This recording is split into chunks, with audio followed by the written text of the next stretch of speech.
এই বিচি, তোর এত বড় সাহস, তুই আমার ওয়াইফের গায়ে হাত তুলছস? মোনা, এই পিচ্চিটা সাহস দেখছো তুমি? What the hell? এই তুই সামান্য একটা বাচ্চা মানুষ হই তুই আমার গালে চড় দিলি, আমার হাজবেন্ডের গালে চড় দিলি। তোকে আরে আরে কি করতেছেন? এতটুকু একটা পিচ্চি মানুষ তাকে মারতেছেন কেন? কি সমস্যা? কি সমস্যা আমার জিজ্ঞেস করছেন? যে পিচ্চির কথা বলতেছেন এই পিচ্চি কি করছে জানেন? আমার গালে চড় বসেছে, শুধু আমার গালে না, আমার হাজবেন্ডের গালে। আরে যে পিচ্চির নাকে টিপ দিলে দুধ বের হবে, তার এত বড় সাহস আমার গালে থাপ্পড় মারে। ওকে তো আমি দাঁড়ান দাঁড়ান, আমি দেখছি। কি ব্যাপার মামনি, তুমি ওনাদেরকে মারছো কেন? কি হয়েছে? শুনতে চান কেন গায়ে হাত তুলছে? তাহলে শুনেন। রাতে চলো। ম্যাডাম, ফুলকপি পাইনি, পুরা বাজার খুঁজছি, কোথাও কোনো ফুলকপি নাই। কি বললি তুই? ফুলকপি 500, তাই না? তোকে আমি বারবার করে বলে দিছিলাম যে বাজার থেকে ফুলকপি নিয়ে তারপরে ফিরবি, আর তুই কিনা বলতেছিস ফুলকপি পাস নাই। আমি না তোকে খুব ভালো করেছি, তোর হলি কামচোর, তোর বাজার অব্দি যাসই নাই, আর না গিয়ে এখন বলতেছিস ফুলকপি পাস না। তোকে তো মন চাইতেছে আরে একটা থাপ্পড় লাগাই। তাও না আরো দুইটা দাও, এগুলো সব কামচোরের ধান্দা। শোন, এখন হাতে সময় নেই, নইলে তোকে যে কি করতাম। আমরা মার্কেটে যাচ্ছি, আইসা আমি তোর ব্যবস্থা করব। যা ভিতরে যা, আই চলো। ও তো কোনো ভুল কাজ করে নাই।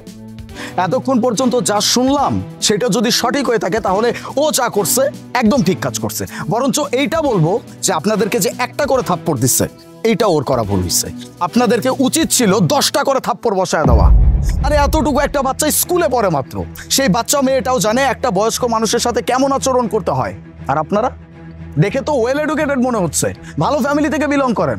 তাহলে আপনাদের বাড়িতে যে মানুষটা কাজ করে সেই মানুষটা তো আপনাদের ফ্যামিলি মেম্বার, তার সাথে এমন আচরণ আপনারা কিভাবে করেন?